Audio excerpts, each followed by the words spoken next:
Today I'm taking a look at a brand new 60% mechanical gaming keyboard, the Everest 60, from a company called Mountain. The standard keyboard with no add-ons costs £109.99 in the UK, and there's even a modular numpad that costs an additional £35 that gives you some more functionality. With this keyboard, the company has decided to use their own line of factory lubed switches, stepping away from Cherry MX switches seen in their previous models. The Mountain brand is built on the idea of offering great performance, aesthetics and customization, and the Everest 60 certainly looks promising, especially considering that price point, but how well does it perform?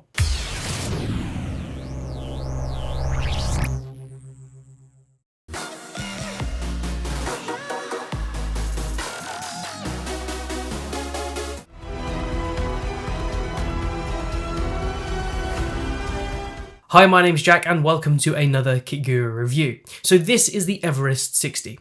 And I'm going to start this video off by saying that this may be the best keyboard that I've reviewed so far on the Kit Guru channel since joining in November. In this video I'm going to be going over why this is the case, but also where there's some room for improvement. Starting off with the unboxing, and I'm going to spend a bit more time on this because the unboxing experience is quite impressive. So the Everest 60 comes in this nice matte black and blue packaging. The black cover has a nice soft touch and feels premium. We have the company's slogan, "Reach Your Summit," written across the top with a spot gloss finish, as well as the logo down here on the bottom right.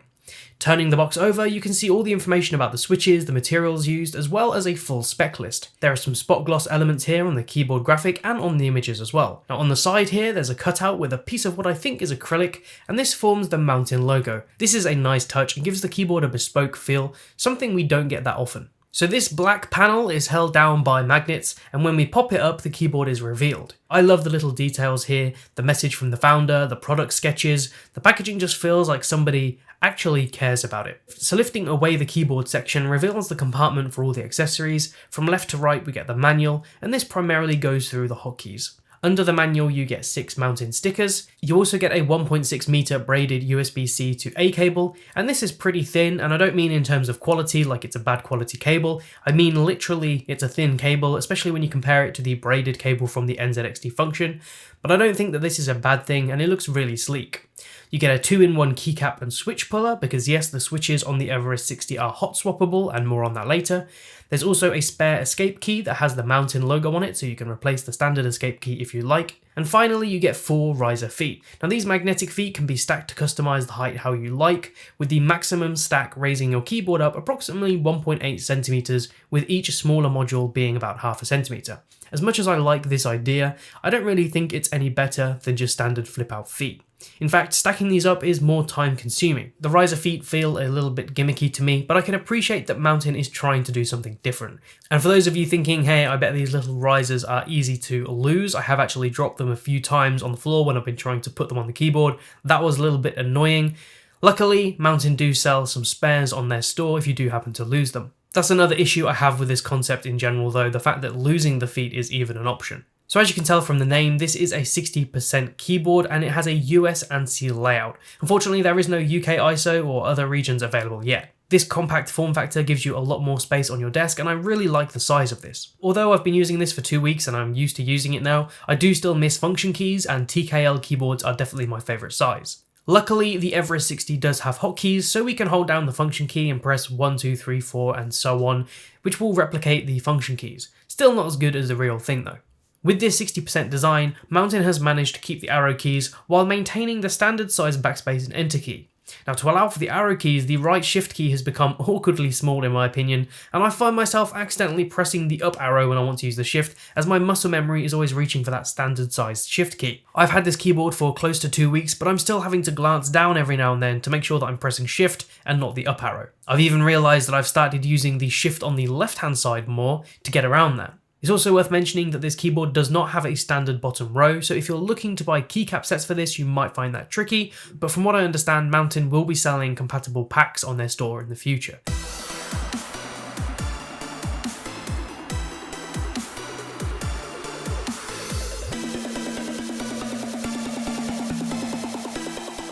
Luckily, if you're not a fan of the all-black design, Mountain does offer a variety of switch and keycap options via their store page. You can choose between tactile 55 blue switches, linear 45 yellow switches, and I have those in the keyboard right now, and linear 45 speed silver switches. Although the linear 45 speed switches seem to be out of stock right now, but I'm sure they'll be bringing them back in the future. When it comes to keycap colorways, there are a few different ones to choose from, including Aquamarine A and B, Dolomite A and B, Obsidian A and B, Quartz A and B, and finally Wolfenite A and B. A and B being the same color scheme, but opposites of each other.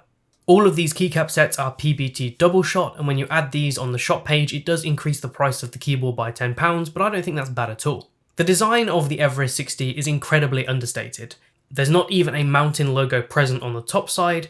There's definitely a focus on minimalism here. The keyboard feels incredibly solid and well made, and when you have all of the riser feet attached, it weighs 794 grams, and when you take the risers off and it's just the keyboard on its own, it weighs 737 grams. The Everest 60 features an aluminium top plate with a brushed metal border that surrounds the keys. This actually has a texture that you can feel, and this looks really stunning. Between the top plate and the bottom plate, there's a 360-degree RGB strip. You can also fully customize this strip in Mountain's Basecamp software, and I'll come to that later. Even though an aluminium top plate is meant to offer extra durability, there is still a slight bit of flex to this when I add a mild amount of pressure, but I don't think this is anything to get concerned about, and there's not any weird creaking noises or anything like that. On the left and the right side of the keyboard are these little magnetic covers that reveal a USB-C connection.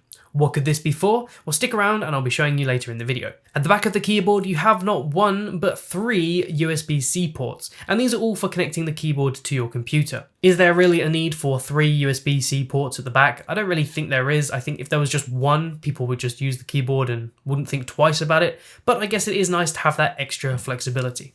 And when connected via USB, there's full N-key rollover and a maximum polling rate of 1000 Hz. Turning the keyboard over, you have a bottom plate which is made from ABS plastic. The Mountain logo and Everest 60 text are debossed into it, which looks nice. And at the bottom you get 3 fairly large rubber feet to stop the keyboard slipping, and of course the magnetic mounting points for the riser feet, and these just simply snap straight into place. The bottom plate also has this kind of speckled metallic look to it, and this is nice. This is definitely more interesting than just a plain black. The Everest 60 comes with durable PBT double shot keycaps, whether you buy the all black model or the alternative colorways on the website.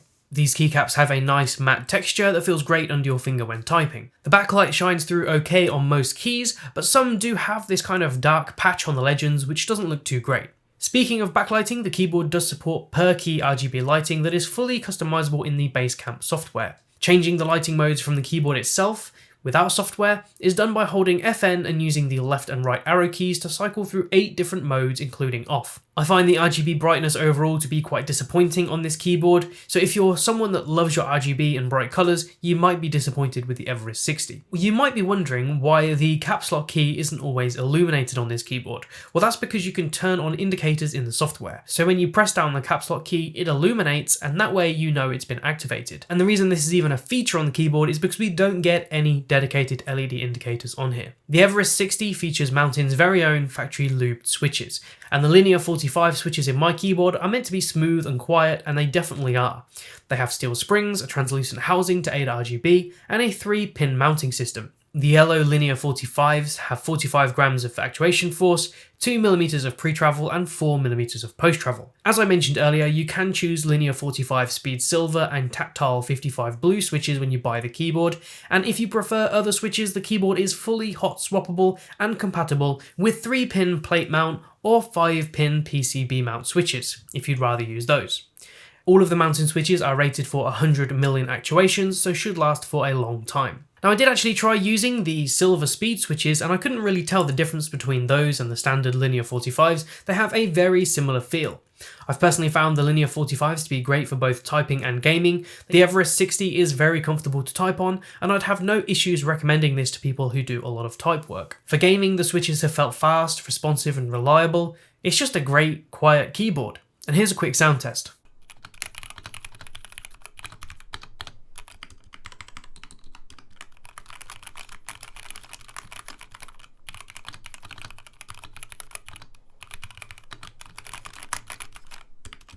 So you may have noticed that the Everest 60 sounds nice and quiet.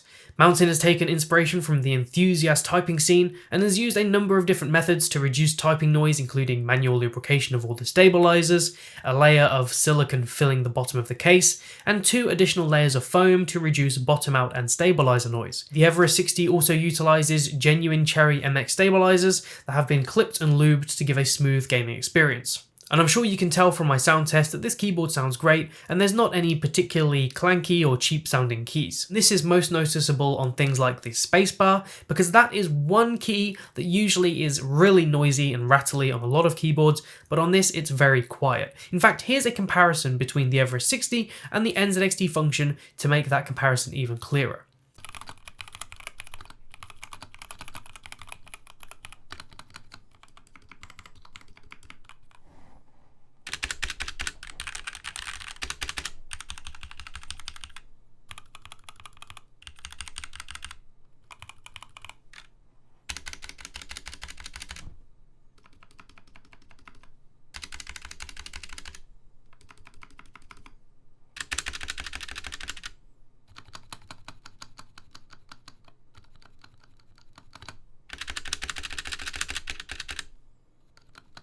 Before I conclude this video and go through the Basecamp software, let's revisit those magnetic covers on the side of the Everest 60. So for just £35 you can add a numpad to your order, and this connects to either side of your keyboard via the USB-C connection, giving you extended functionality.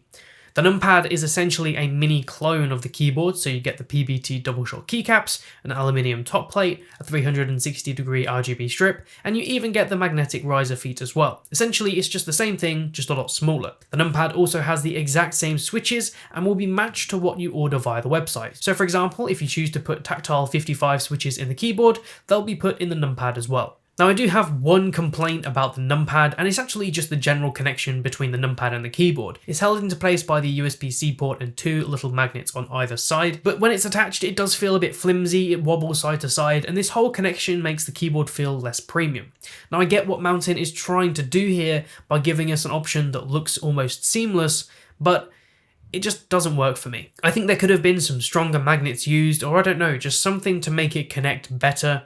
But if you're not really moving the keyboard around, then it's not going to be wobbling much and it shouldn't really be an issue. And that's pretty much all I have to say about the numpad. I'm not really someone that ever uses one, and if I was to buy this keyboard I definitely wouldn't buy a numpad with it. But if you are someone that uses one for work or whatever other reason, then at least you have one that matches the keyboard. To further customize your Everest 60, you need to download the Basecamp software. From the first tab, you can create and edit profiles. The next tab is for adjusting the lighting, and from here you can go through 8 different modes, including off.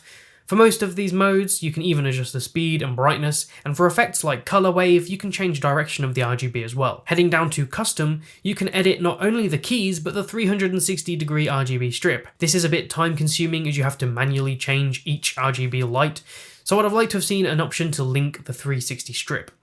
Next we have the key bindings tab, and here you can change all of the individual keys, which is great. You can disable keys, run macros, use keys as media keys. One thing I noticed though is that there's not an option to set a custom FN key combination, which would be nice to have, especially on a 60% keyboard that's already lacking keys. Next we have macro recording to assign macros, and finally we have our Everest 60 settings. Here we can disable certain keys like Shift Tab or Alt F4, which is useful for gamers. You can also enable or disable the LED indicators for caps lock and num lock, so these keys will just act like the others if this is disabled. One thing I do like is that you can also download the manual directly from the software, rather than needing to go online and try and find it. Small touch, but a nice thing to include. So is the Everest 60 worth your hard-earned money?